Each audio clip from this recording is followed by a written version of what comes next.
دنیا محل گذره، دیر یا زود باید رفت. مگه میخواد بری اون دنیا؟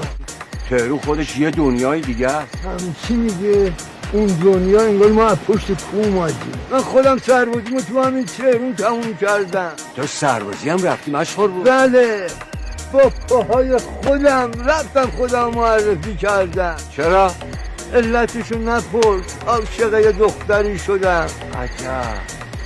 رفتم سراغش ولی جواب رد بهم دادن.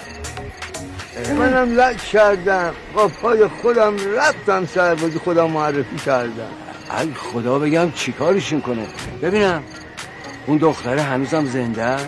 آره زنده، شوهر کرد، بچه دار شد، شوهرش شوهرش هم مرد. مو خب این که به نفته مشهور بود، هنوز دیر نشده، باز میتونی بری خواستگاریش.